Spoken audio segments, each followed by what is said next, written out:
5 minutos, senador. Muito obrigado, senhor presidente, senhoras e senhores senadores. Inicialmente, presidente, me permita cumprimentá-lo pela condução dos trabalhos, cumprimentar, evidentemente, também o nosso relator, pela sua capacidade técnica, pelo espírito público e pela forma com que conduziu o seu relatório. Um competente, detalhado e preciso relatório.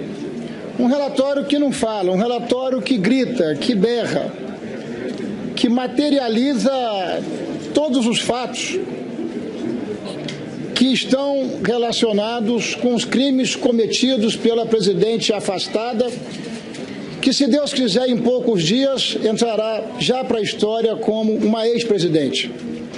Uma ex-presidente que atentou contra as leis fiscais e orçamentárias do país e, por isso mesmo, mergulhou o nosso país na mais complexa e desafiadora crise econômica da nossa história.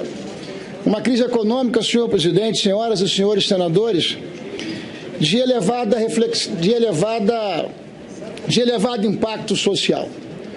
A face mais perversa dessa crise econômica é seguramente alguns desafios que o nosso país já tinha superado, como o desafio da recessão, como o desafio da carestia, da inflação, que voltou de forma avassaladora, corroendo o poder aquisitivo do trabalhador, do assalariado, da família brasileira, senhor presidente.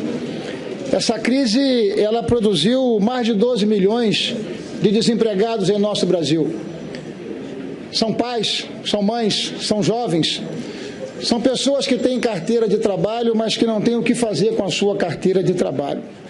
Mas não apenas uma crise política com elevada repercussão social, senhor presidente.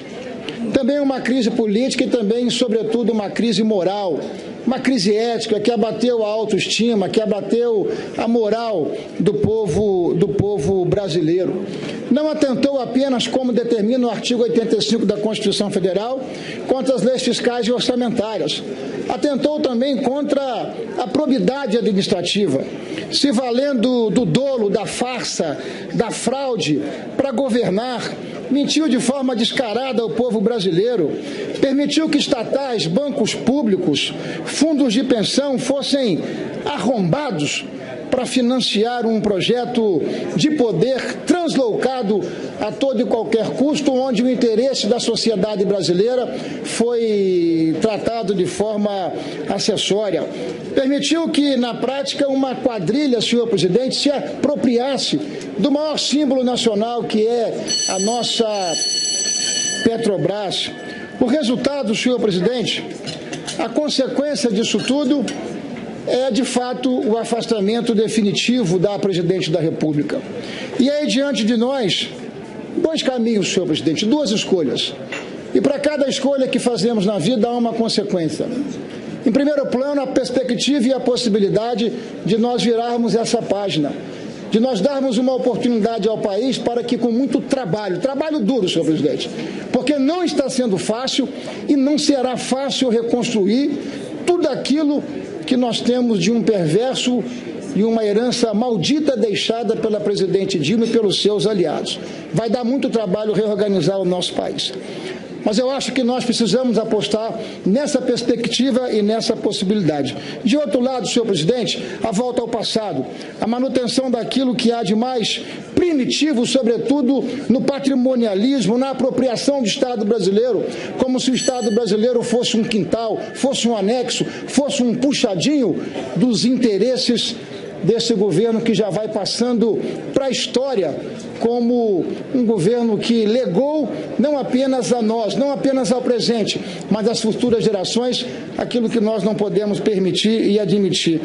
Da farsa, senhor presidente, de querer se prevalecer com a máxima de que o voto permite o cheque em branco, o voto permite o salvo-conduto, o voto permite que o governante possa fazer aquilo que bem deseja, como se não tivesse que construir no dia a dia a legitimidade dos nossos mandatos, mandatos que não são propriedade particular de quem os exerce, mandatos que pertencem ao povo brasileiro, que pertencem à sociedade e que, portanto, precisam ser administrados em linha com aquilo que deseja a sociedade. Por isso mesmo, senhor presidente, com muita tranquilidade, com a certeza daquilo que estou fazendo e daquilo que é melhor para o Brasil, é que eu estarei votando sim daqui a pouco tempo. Estarei votando sim no relatório apontado pelo senador Antônio Anastasia, que é claro como a luz do dia, senhor presidente. O que a população espera de todos nós